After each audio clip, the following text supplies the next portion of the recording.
Komið sæl og velkomin í Norðan. Við heilsum ykkur hérna frá Hofsósi.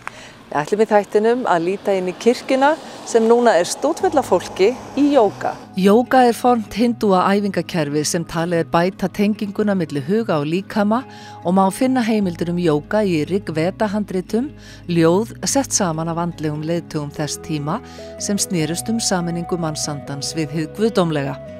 En það nokkur staður betri en kirkjur til að ná slíkri sameiningu? Kirkjur alltaf bara æðislegur staður fyrir tónleika og stundum erfiðari viðburði og eins bara létta viðburði eins og jóga. Ég myndi alveg styðja það og ég held að flestir séu kannski þar líka. Ég hef farið í tíma á Króknum með prestinum og öðrum jógakennarum þar. Það reyndist bara mjög vel og ég held að það sé bara náttúrulega nýtt fyrirbæri sem á bara eftir að vaxa og dafna. Ég var bara fenginn í það að kenna hérna jóga á þessari bæjarhátíð í Hofsós. Og við fórum bara að velta upp fyrir okkur stöðum að kannski verið rigning og við fórum bara að hugsa hvað staði og ég stakk upp að bara í kirkjunni og henni lést bara mjög vel á nöði og þannig að við ákveðum bara rigning eða ekki nógu gott veður, þá bara færi okkur inn í kirkjuna. Það var auglýst, við kirkjuna. Það var alveg auglýst í morgun að það yrði inn í kirkjuna, það var bara æðislegt. Hvernig tók fólkið í sem var að koma út í jóga? Bara mjög vel held ég. Þetta náttúrulega bara nýtt fyrir okkur öll held ég og mig líka. Það alltaf gaman að pröfa eitthvað nýtt. Hvernig upplifðirðu tímann? Var hann eitthvað öðruvís heldur en aðrir jógatímar sem þú ert í? Já, klárlega. Ég kenni meira hart jóga, sem svolítið bara keyra í gegn, hiti, oft mikið tónlist svona. En ég var með lágstemmdari tónlist, ég valdi róleg lög af því ég vissi þetta inn í kirkjunni og það var meiri kyrrð yfir, klárlega. Það náttúrulega bara að hjálpa rosalega vel. Því oft þarf maður þetta umhverfi bara til þess að tengjast meira líkamannum að hafa þessa frið og ró sem við höfum ekkert alltaf í dag. Það þarf svo lítið til að trufla okkur og við náttúrulega erum bara að fara inn í þessa 21. öld með símana á hendi, skilurðu, við getum aldrei sleppt honum.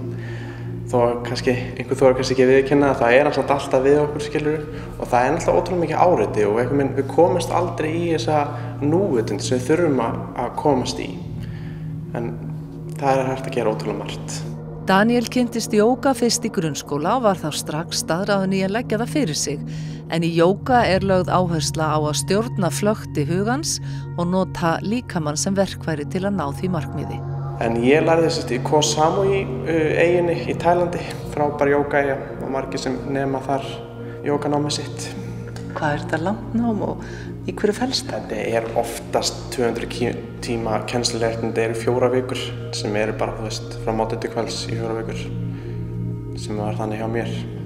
En hvað einkennir góðan jógatíma?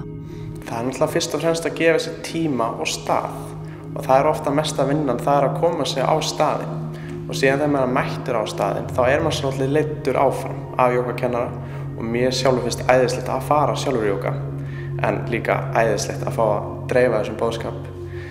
En það náttúrulega bara fyrst að stillast eða staða stund, bara kúpla sig svolítið út og síðan bara byrja á ballið. Maður hitar upp, tekur krefjandi stöður og svo náttúrulega rúsinn í pulsendanum með alltaf slökuninni. Hvernig endið þið jógatíma? Við endum jógatíma á slökun og namaste. Það voru margir sem lögðu leið sína í jóga þann dag sem við vorum þarna. En hvernig tilfinning að stunda jóga inn í kirkju norður á Hofsósi? Yndisleg. Ég held að það var besta jógahús sem við verið í. Að gera nota kirkjunar eitthvað svona.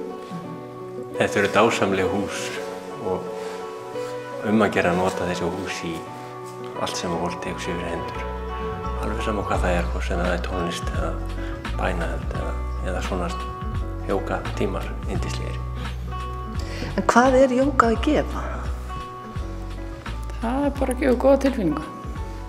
Þetta allir að prófa jóga. Ertu búin að stunda það lengi? Já, kannski svona 3 ár. Og hvað var til þess að byrjaðir? Dóttir mín fór að læra jóga.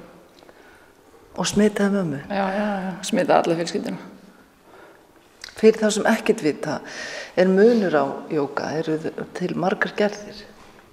Já, ég hafði nokkrar útgáfur af jóga og mismunandi hvað fólk leitast eftir, Ég leitast bara eftir að láta mig líða vel, sama hvernig jóga það, Þú tekur bara allar gerðir? Já, bara það sem í boði. það sem ég stödd hverju sinni, sko. En nú átti þetta að vera út í jóga og breytist svo inn í kirkjujóga. Kom það þér óvart? Nei, ég átti von á því þegar ég vaknaði í morgun og áttaði mig á því að það var rigning. Ég vonaði það eiginlega, má segja, að það yrði hérna inni. Og langaði til að prófa þetta. Það var gaman. Erum við feimin við að fara með aðra viðburði heldur en svona hefðbundna inn í kirkjur? Já, sko, kirkjan er hús sem að tilheyrir einhverjum, eins og flestunar hús og þau eru kannski ekkert alltaf opin almenningi til þess að nota þau í svona viðburði.